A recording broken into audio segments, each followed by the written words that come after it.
Assalamualaikum warahmatullahi wabarakatuh. Perkenalkan kembali, saya Nisba Indah Nuraini dengan NIM 2305166444 dari kelompok 4 dengan mata kuliah Sejarah Afrika.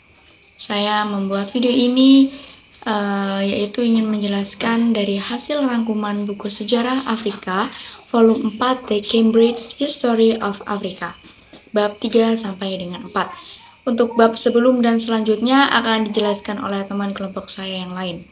Baik, langsung saja ke materi di bab 3. Bab 3 ini bukunya berjudul North-West Africa from the Maghreb of the Fringes of the Forest.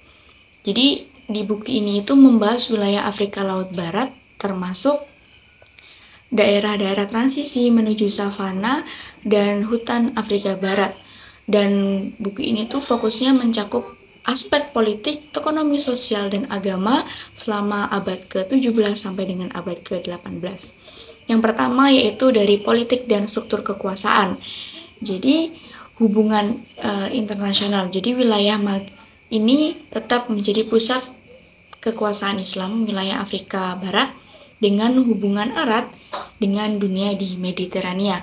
Yang kedua, negara-negara seperti Maroko di bawah dinasti Saadi dan Alawi memiliki pengaruh yang signifikan di wilayah ini.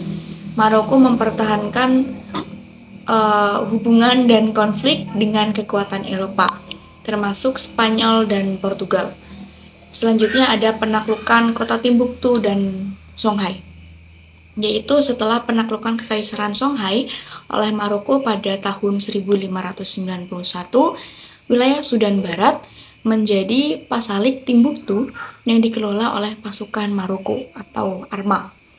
Namun, struktur pemerintahan ini gagal mempertahankan stabilitasnya.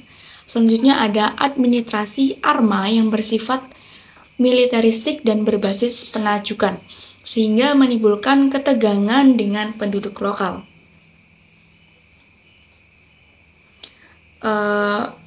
Kemudian ada negara-negara lokal di pinggiran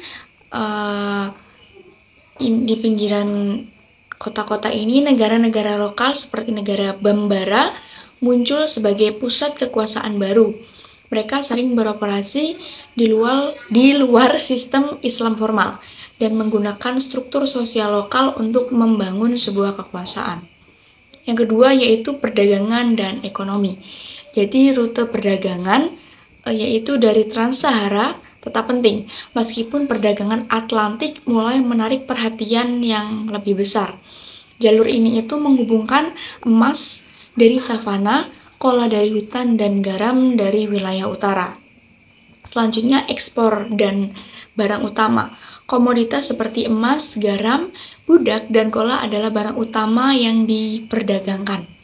Selanjutnya yang ketiga ada agama dan kehidupan sosial. Islam di Afrika Barat Laut, Islam tetap menjadi kekuasaan sosial dan budaya yang kuat, meskipun ada pengaruh lokal yang signifikan. Selanjutnya ada gerakan jihad. Akhir abad ke-18 munculnya gerakan jihad yang mencoba mereformasi Islam di wilayah ini, yang menjadi pendahulu gerakan reformasi besar di abad ke-19. Selanjutnya ada interaksi budaya, interaksi antara kelompok muslim dan non-muslim, terutama di savana, menciptakan dinamika sosial yang rumit. Islam sering menjadi sarana integrasi sosial dan ekonomi.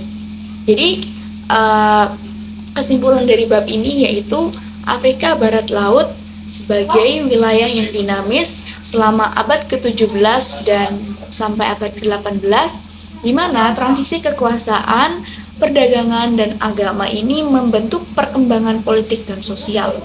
Hubungan antara kota-kota di Afrika Barat dan Sudan Barat serta interaksi dengan Eropa menciptakan tantangan dan peluang baru di wilayah ini. Kemudian struktur politik dan sosial yang terbentuk selama periode ini menjadi dasar untuk perubahan yang lebih besar di masa yang berikutnya. Terima kasih.